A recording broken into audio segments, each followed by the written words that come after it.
Nous nous retrouvons en direct du Ikea d'Odysseum à Montpellier où nous allons nous infiltrer en caméra cachée pour observer le comportement des couples dans leur milieu non naturel. On va aller documenter leur comportement et analyser le phénomène fascinant d'une après-midi à Ikea. Ça nous permettra de vérifier l'hypothèse avancée d'une étude, comment un magasin de meubles peut-il déclencher autant de disputes de couple. Suivez-moi. Alors, désolé de vous décevoir, on va pas faire ce reportage, mais on va quand même analyser cette constatation. Ikea, c'est l'épreuve du feu obligatoire pour tous les couples. Et oui, quasiment tout le monde y passe, car si je vous dis emménagement, déménagement, décoration, amélioration, vous pensez qu'à une seule chose, Ikea. Ce géant du meuble s'est imposé comme le principal compagnon des grandes étapes de notre vie. Et vous allez voir que ce n'est pas du tout le fruit du hasard. Alors pourquoi l'épreuve du feu ? Peut-être que vous kiffez passer du temps à Ikea pour acheter 4 nouvelles plantes qui crèveront dans 3 semaines ou acheter une dizaine de bougies qui vous serviront à rien. Ou alors, vous détestez qu'on vous traîne dans ce labyrinthe interminable. Mais dans tous les cas, que vous le vouliez ou non, Ikea réussira toujours à vous refaire revenir en manipulant vos émotions. En faisant nos recherches pour cette vidéo, on s'est rendu compte que la cible la plus touchée par ces techniques, c'est les couples. Alors aujourd'hui, pour cette vidéo, on part sur une analyse des pièges qu'Ikea tend aux couples pour les faire dépenser plus. Et vous en avez déjà été victime, sûrement sans le savoir. Le génie marketing d'Ikea commence dès l'implantation du site. En effet, à l'exception d'un ou deux Ikea City à l'intérieur de Paris, la plupart des magasins sont situés en dehors des villes.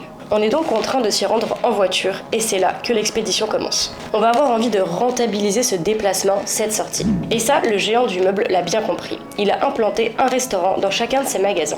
Et oui, parce que vu la grandeur du magasin, y faire son shopping, franchement ça creuse. Et c'est une super manière de faire une pause, se requinquer et discuter avec sa moitié du canapé auquel on s'est disputé quelques minutes avant. Et là, bingo, on peut réfléchir et revenir sur sa décision d'achat en étant toujours dans le magasin. Très malin de la part d'Ikea, dont les boulettes de viande ont la réputation de vendre des canapés. Si on ajoute le fait qu'on se perd dans un labyrinthe de mise en scène du quotidien, on peut dire qu'on se met dans la peau d'aventurier. On explore ce parcours sans fin. En effet, lors d'une visite chez Ikea, vous marchez près d'1 kilomètre. Chaque recoin pique notre curiosité. Il y a des choses à voir partout.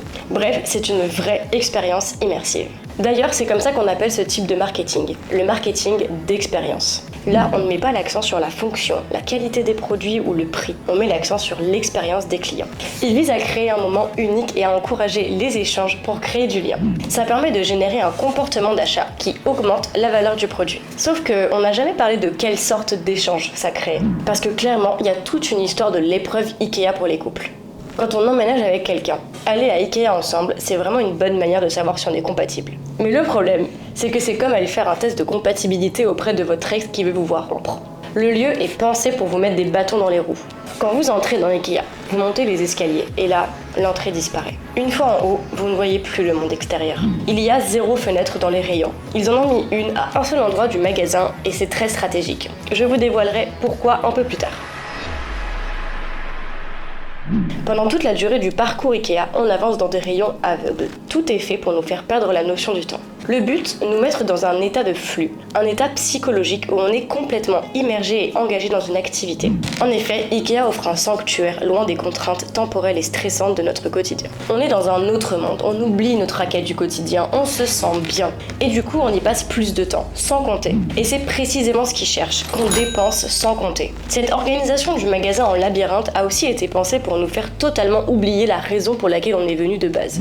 Mais ne vous inquiétez pas, vous êtes pris en charge dès le début pour ne plus avoir à penser à vos contraintes. Vous devez vérifier si ce meuble rentre chez vous. Pas de souci, tenez, 1 mètre. Il faudrait noter où aller chercher le meuble. Pas de souci, des crayons de papier gratuits. Récupérez vos affaires, le chariot est déjà prêt. Tout ça, ça s'appelle se débarrasser des points de friction, ces entraves à l'achat.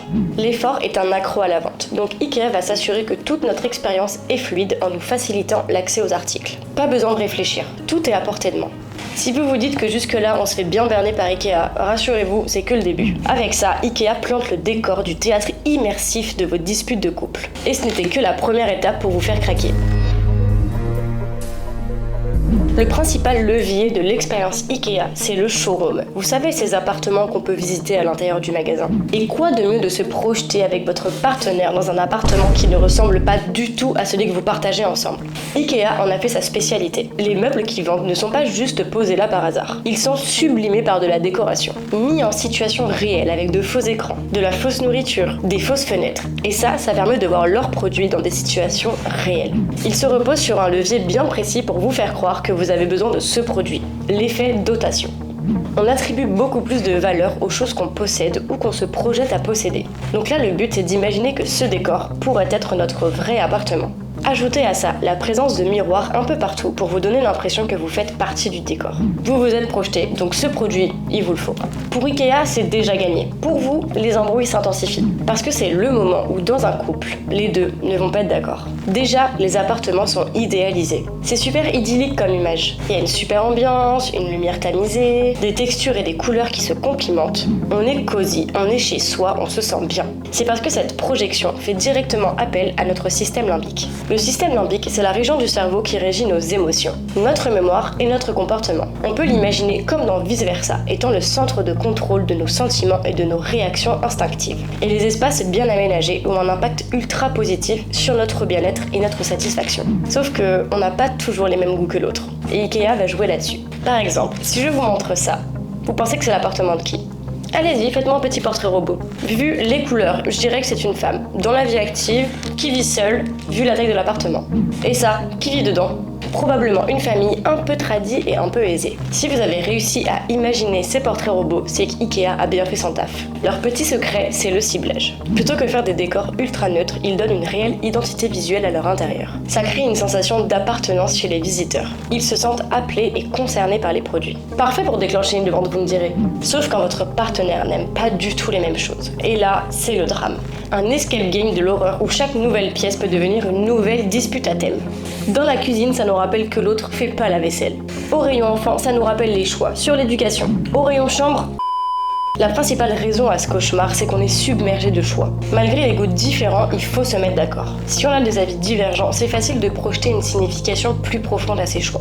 Si monsieur veut la table Lake et que madame veut la table Kingsblow, est-ce qu'on veut vraiment les mêmes choses dans la vie ? C'est là qu'une simple table devient la métaphore de notre incompatibilité. On n'est plus seulement dans un magasin de meubles, on est dans une simulation de la réalité qui reflète la vie qu'on pourrait avoir. Et si on se dispute autant, est-ce qu'on est vraiment fait l'un pour l'autre ? Ce qui se passe en réalité, c'est que ces univers d'idéal de vie à deux mettent en valeur ce qui n'est pas tout rose dans le couple. Et ça, c'est parce qu'IKEA est une expérience qui nous déstabilise émotionnellement. Ok, là vous vous dites qu'on va peut-être un petit peu loin en disant que les couples font des métaphores de leur relation avec juste une table. Ça paraît un peu tiré par les cheveux. Mais en fait, on a loupé une étape avant d'en arriver là. Si les disputes paraissent aussi intenses, c'est parce que d'après Julie Peterson, professeure de psychologie, l'expérience IKEA réduit les capacités cognitives des visiteurs. Pour comprendre comment ils font, on va partir du début. Les pubs.